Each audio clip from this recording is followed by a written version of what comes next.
सासू माँ बदल गई।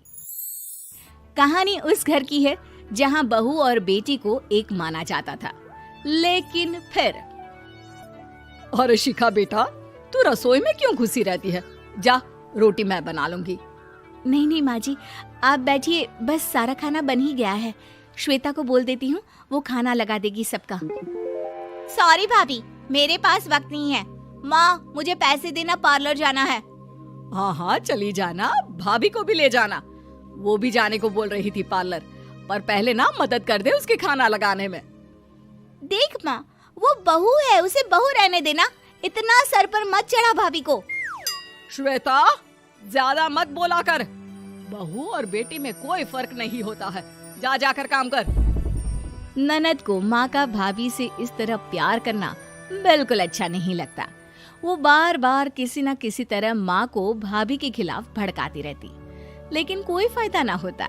एक रोज, अरे बेटे किशन, जा बहू को कहीं घुमा कर ला, सारा दिन घर में काम करती रहती है। हाँ हाँ माँ, हम लोग जा रहे हैं ना गोवा। अच्छा जी, भाभी ने तो हमें बताया भी नहीं।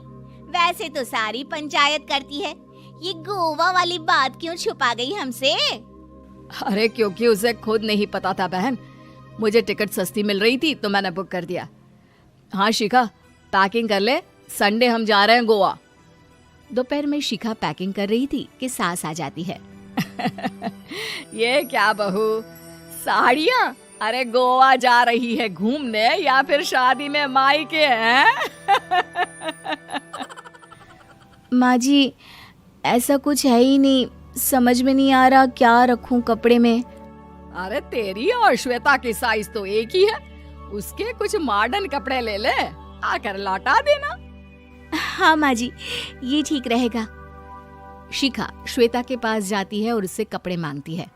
ना जी ना, मैं अपने कपड़े ना दूं, वैसे भी फैल जाएंगे मेरे कपड़े, बहुत महंगे वाले हैं। शिखा मुंह लटकाकर कमरे में आ जाती है तो सास कहती है, चल तैयार हो जा, तुझे मैं शॉपिंग करा कर लाती हूँ गोवा की। बस फिर क्या था, सास बहू निकल जाते हैं मार्केट और एक से बढ़कर एक ड्रेस खरीद कर घर आते हैं। पहले बता देती कि नए कपड़े दिलाने वाली है भाभी को, तो मैं अपने ही दे देती ना भाभी को, मुझे दिला देती नए कपड़े। देख श्वेता, परिवार का मतलब सबके साथ रहना होता है, ना कि सिर्फ अपना सोचना। वैसे भी तुझे अच्छे संस्कार सीखने चाहिए। और रही बात कपड़ों की, तो शिखा, आज से घर पर भी तू मॉडर्न कपड़े ही पहनेगी। कोई जरूरत नहीं है ये साड़ी वाड़ी लपेटने की। अब क्या था, घर पर श्वेता और शिखा एक जैसे रहते। एक बार पड़ोसन आती है। अरे बेटा, अपनी माँ को तो बुलाना जरा, बात करनी है। शिखा सास को बताती है और रसोई में चली जाती है। ये आपकी बेटी बहुत बड़ी हो गई है, इसके लिए एक रिश्ता है, कहो तो बता दूं। ये बेटी नहीं बहू है, घर में सब एक जैसा ही रहता है। वैसे मेरी बेटी भी बड़ी हो गई है, कोई रिश्ता हो तो जरूर बताना। पड़ोसन रिश्ता लेकर उन लोगों के घर आती है। तब श्वेता की होने वाली सास कहती है, तो ये घर है, कितने मंजिल का है? और ये बहू ने आपकी क्या पहन रखा है, जीन्स टॉप? अरे भाई, साड़ी वाड़ी नहीं है क्या इसके पास? देखिए, सर्दी है तो साड़ी में बहू कैसे मैनेज करती, वैसे पहनती है साड़ी भी। देखिए, हम लोग ठहरे पैसे वाले लोग, कोई कमी नहीं है हम लोगों के पास पैसों की, बहुत पैसे हैं, जमीन, नौकर चाकर, कार, सब कुछ है, लेकिन घर में संस्कारी बहू चाहिए। समझ रही हैं ना आप? सास कुछ कहती कि श्वेता बोल पड़ती है, हाय रे, नौकर चाकर से लेकर जमीन, कार, पैसा, हाँ हाँ, मुझे रिश्ता मंजूर है मुझे। अरे रुक जा श्वेता, मैं बात कर रही हूँ ना। देखिए, हम लोगों के घर इतनी आजादी नहीं मिलेगी। अरे हाँ कर देना माँ, हाँ कर दे जल्दी से। सास क्या करती, बेटी की शादी ऐसे घर में कर देती है जहाँ ना उनके विचार मिलते हैं और ना ही आचार।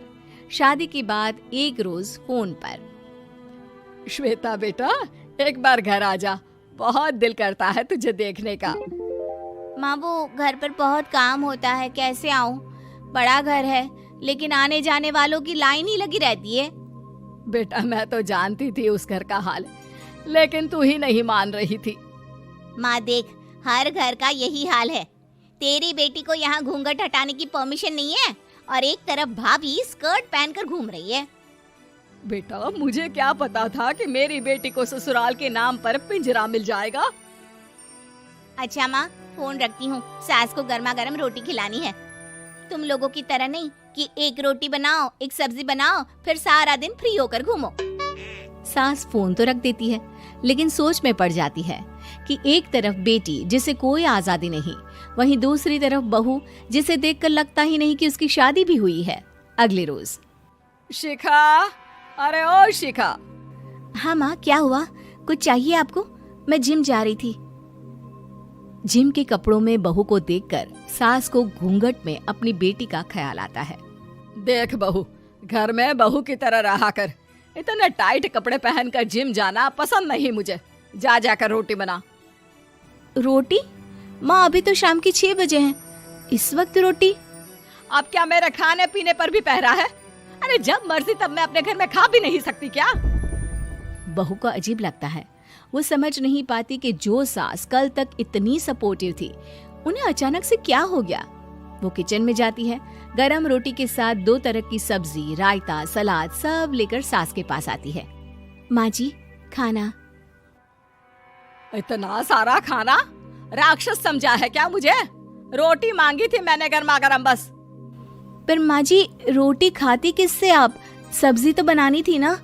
अरे भूख मर गई मेरी तेरी बहस से। जा जाकर काम कर, अंदर पूरी रसोई साफ कर। बहू अंदर चली जाती है। थोड़ी देर में श्वेता घर आती है। अरे शिखा, जल्दी से चाय ला, पकवान बना, मेरी बेटी आई है। अरे नहीं नहीं माँ, ड्राइवर बाहर खड़ा है। मैं तो घर का कोई सामान खरीदने के बहाने यहाँ आ गई हूँ, मुझे जाना होगा। अरे बेटा, पर कितने दिनों बाद देख रही हूँ तुझे, रहने आ जाना 2-4 दिन के लिए। आ जाऊंगी माँ, जब मेरी सास मरेगी तब। मैं तो रोज मन्नत मानती हूँ कि मेरी सास मर जाए तो अच्छा है। अच्छा चल, जा रही हूँ माँ। हे भगवान, कैसे कैसे दिन देखने पड़ रहे हैं मेरी बेटी को। सास अंदर जाती है, जहाँ श्वेता की जिम वाली सहेली का फोन आया होता है। क्या बात है, आज जिम नहीं आई?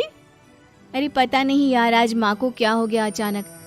पर खैर कोई नहीं, लगता नहीं कि मैं अब जिम आ पाऊंगी। शिखा स्पीकर पर बात कर रही थी, जिसे सास सुन रही थी। यार ये सास ना होती ही ऐसी है। मैं तो कहती हूँ बुढ़िया जल्दी मरे और तू आराम से जिए। शिखा को सहेली की बात पर गुस्सा आ जाता है। माँ के मरने की कौन सा बच्चा दुआ मांगता है मोहिनी? आगे से ऐसी बात मेरे सामने मत करना। हमारे घर की शोभा ही माँ है। क्या हुआ जो थोड़ी सख्ती दिखा रही है? उसमें भी कोई ना कोई उनकी भलाई ही होगी। मैं तो कहती हूँ भगवान मेरे जैसी सास सबको दे, जो सिर्फ माँ की तरह है। सास वाली तो कोई बात ही नहीं है उनमें। सास ये बात सुन रही थी। उनकी आंख में आंसू आ जाते हैं कि क्यों वो बेटी की किस्मत में बहू को भी भागीदार बना रही थी। शिखा, अरे ओ शिखा, क्या हो गया? जिम नहीं जाना क्या?